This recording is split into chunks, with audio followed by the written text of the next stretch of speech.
ఈరోజు రైతుల పరామర్శ పేరిట ఈవెంట్ పాలిటిక్స్ చేస్తూ వాళ్ళు చేసేటువంటి వికృత చేష్టలు వైసీపీ వాళ్ళు మన కళ్ళ ముందు కనపడతా ఉన్నాయి.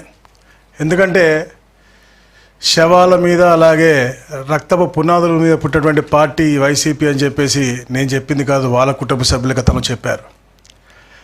మనం చూస్తుంటే ప్రజలు బాధల్లో ఉన్నప్పుడు ఇప్పుడు కూడా ఈ యొక్క మాజీ ముఖ్యమంత్రి ఒక సైకో ఉగ్రవాది బయటకు రారు. ప్రజలు అంతా మంచిగా అయ్యి ప్రభుత్వం బాగా చూసుకుంటున్న తరుణంలో 2 నెలల తర్వాతనో 3 నెలల తర్వాతనో బయటకు వచ్చి అక్కడ ఒక దారుణమైనటువంటి వాతావరణం క్రియేట్ చేస్తున్నాడు. మన అతని యొక్క గత 4 పర్యటనలు మనం చూసుకోండి.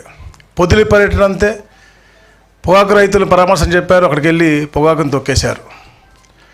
ఎప్పుడో సంవత్సరం ముందు వాళ్ళ కార్యకర్త, అది కూడా అతను బెట్టింగ్లో ఓడిపోతే అతని కుటుంబాన్ని పరామర్శించడానికి వెళ్ళడానికి ఇంకొక అమాయకుడు దళిత పుత్రుడిని కారు కింద చంపడం జరిగింది, చనిపోవడం జరిగింది.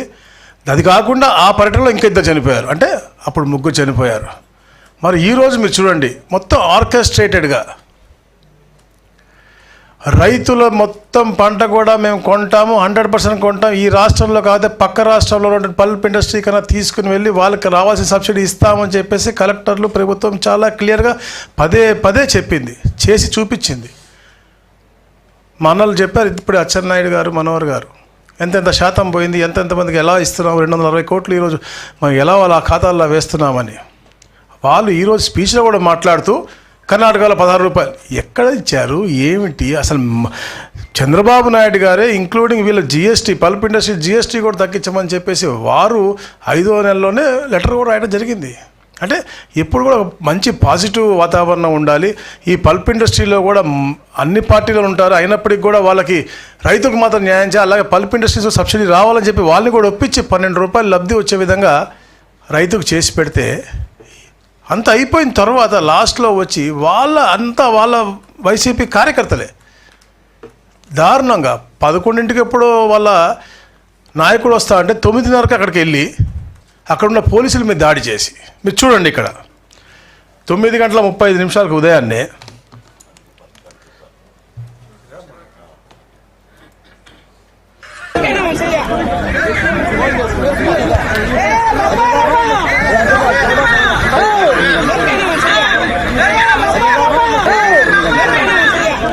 ఏమన్నా డిఎస్పీ గారిని రప్పా చేయి నరకేరా అంటే, ఇది వాళ్ళ స్కూల్. వాళ్ళ నాయకుడు వస్తున్నాడంటే వాళ్ళ ముందు ఒకప్పుడు 5 సంవత్సరాలు ఎమ్మెల్యేగా పనిచేసిన వ్యక్తి, అలాంటి వ్యక్తి ఇలాంటి అంటే వాళ్ళు చెప్పేట్లా ఉంది. మనం చూస్తూ ఉన్నాం, అంటే జరుగుతున్నటువంటి పరిణామాలు మనం చూడండి, ఎలా ఇన్స్టిగేట్ చేస్తా ఉన్నారు వాళ్ళ కార్యకర్తలు నాయకుడిని. నిన్న మొన్న చూస్తే సోదరి ఆవిడ మీద, ప్రశాంత్ రెడ్డి గారి మీద, ఎవరన్నా మన ఇళ్లలో చాలామంది మనం అందరం ఉంటాం, కానీ అందరం కూడా తల్లుల్ని, మహిళామ తల్లుల్ని ఎంతో గౌరవిస్తాం. ఒక సోదరిగా, కుటుంబ సభ్యురాలుగా, ఒక తల్లిగా మనం గౌరవిస్తాం. అలాంటి ఒక గొప్ప వ్యక్తుల్ని మనం ఇలా మాట్లాడటం, దానికి మళ్ళీ వాళ్ళు దాన్ని సపోర్ట్ చేసుకోవడం అన్నాము ఏంటి అంటే, ఒక సైకో ఉగ్రవాదత్వం ఏదైతే ఆయనకు ఉందో, సైకో ఉగ్రవాదత్వం ఏదైతే అతనికి ఉందో, అతను కింద ఉన్నటువంటి నాయకులకు కూడా అది ఆపాదిస్తూ ఉన్నాడు. వాళ్ళు తప్పులు చేసి, తప్పులు మాట్లాడి మళ్ళా సమర్థించుకుంటూ ఇంకా వాళ్ళు కూడా మాట్లాడమని చెప్తా ఉన్నారు. అందరు నాయకులు ఇట్లా వికృత చేష్టలు చేస్తున్నారు.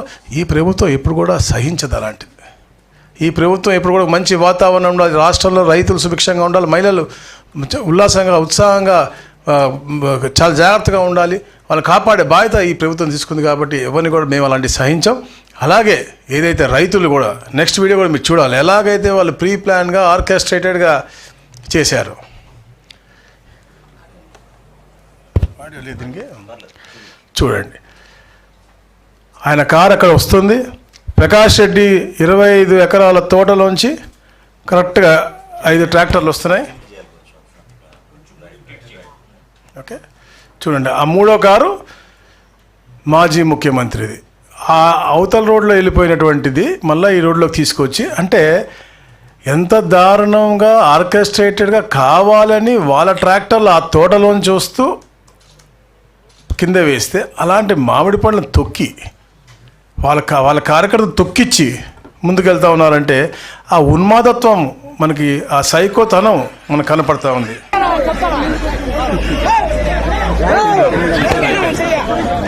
సో ఇట్లాంటి అసలు పార్టీ ఉండటమే ఈ రాష్ట్రంలో చాలా బాధాకర విషయం. ప్రజలందరూ కూడా దీన్ని గమనించాలి. ఎందుకంటే హితం కోరి ఈ రాష్ట్రాన్ని అగ్రస్థానం తీసుకెళ్ళని చెప్పే లక్ష్యంతోనే చంద్రబాబు నాయుడు గారు అహర్నిశలు కృషి చేస్తూ ఉన్నారు. ఇతను మాత్రం ఇలాంటి ఉగ్రవాదత్వంతో గతంలో అమరావతిని నాశనం చేశాడు, ఎలాంటి ఇండస్ట్రీ రాకుండా నాశనం చేశాడు. ఇలాంటి రైతులు ఇబ్బంది పడితే ఎలాంటి ప్రపోజల్స్ కూడా ఢిల్లీకి పంపినటువంటి వ్యక్తి ఈ రోజున మళ్ళీ ఇవన్నీ మాట్లాడుతూ ఉన్నాడు. ఏది 16 రూపాయలకు పక్కది కొంటా ఉన్నా, లేదా మినిమం సపోర్ట్ ప్రైస్ వస్తుందని చెప్పేసి. ఈ రోజున రైతులకి ఏదైతే మనం కొన్న ధాన్యానికి ఆలస్యం అయితే ఈరోజు మనోహర్ అన్న సెంట్రల్ గవర్నమెంట్తో మాట్లాడి 672 కోట్ల రూపాయలు ఈ రోజే మళ్ళీ తెప్పించి ప్రతి ఒక్క రైతుకు కూడా ఉన్నటువంటి బకాయి చెల్లించే దిశగా కూడా ఈరోజు కార్యక్రమం చేశారంటే మాకున్న తపనది రైతుల పట్ల చిత్తశుద్ధితో పనిచేస్తూ ఉంది. ఎప్పుడు కూడా ఇది మన రేట్లు మనకి ఏదైతే అధిక ధరలు ఉన్నాయో దాన్ని కంట్రోల్ చేయటం కానీ, రైతుకి ఎంఎస్పి ఇవ్వటం కానీ, రైతు ఏదైనా నష్టపోతూ ఉంటే అతను కాపాడే దిశగా ఈ ప్రభుత్వం పోతుంది. కానీ ఎక్కడ కూడా రైతులకి ప్రజలకి నష్టం చేయదని చెప్పేసి కూడా మీకు తెలియజేస్తా ఉన్నాం. ఈరోజు జరిగిన సంఘటన ప్రతి ఒక్కరూ కూడా ఆలోచించాల్సిన విషయం. రాజకీయ వ్యవస్థలో సహజంగా ఒక రాజకీయ పార్టీ అధ్యక్షుడు పర్యటించినప్పుడు స్థానికంగా ఉన్న సమస్య పైన అవగాహన తెచ్చుకొని రైతులకి మేలు చేసే విధంగా వ్యవహరించాలి తప్ప, మనం ఎవరో ఊహించని విధంగా కష్టపడి పంట పండించిన ఆ సరుకుని రోడ్డు పైన పోసేసి దానిపైనే వీళ్ళు కార్లు తోలుకుంటూ పోతున్నారంటే అంతకన్నా దుర్మార్గం ఏముంటుందో ఆలోచించాలి. మొన్న ఒక కుటుంబాన్ని పరామర్శించడానికి వెళ్ళినప్పుడు మనుషులను తొక్కేశారు. ఈరోజు రైతులను పరామర్శించడానికి వెళ్ళినప్పుడు కష్టపడి పండించిన ఆ తోటపరి మామిడికాయల్ని కావాలనే, ఇప్పుడే వచ్చిన సమాచారం ఏంటంటే దేవేంద్ర అనే ఒక అడ్వకేట్ తుమ్మలపాలెం నుంచి ఈ 5 లోడ్ల ట్రాక్టర్ సరుకు అక్కడ లోడ్ చేయించి దీనికి ఒక రిహర్సల్ చేసి జగన్మోహన్ రెడ్డి గారి వాహనం వచ్చినప్పుడు నా ఇన్స్ట్రక్షన్స్ మేరకు ఇవి రోడ్డు పైన మీరు వేయాలని చెప్పి 2 ట్రాక్టర్ డ్రైవర్లు AP03 TB54332 మొయ్యుద్దీన్ అక్బర్, అదేవిధంగా AP03AA2313 ఉదయ్ కుమార్ కిలారి, వీళ్ళిద్దరు కూడా పోలీస్ కస్టడీలో ఉన్నారు. వాళ్ళు ఒప్పుకున్నారు. ఈ విధంగా ట్రయల్ రన్గా ప్రిపేర్ అయ్యి ఈ దేవేంద్ర అనే ఒక అడ్వకేట్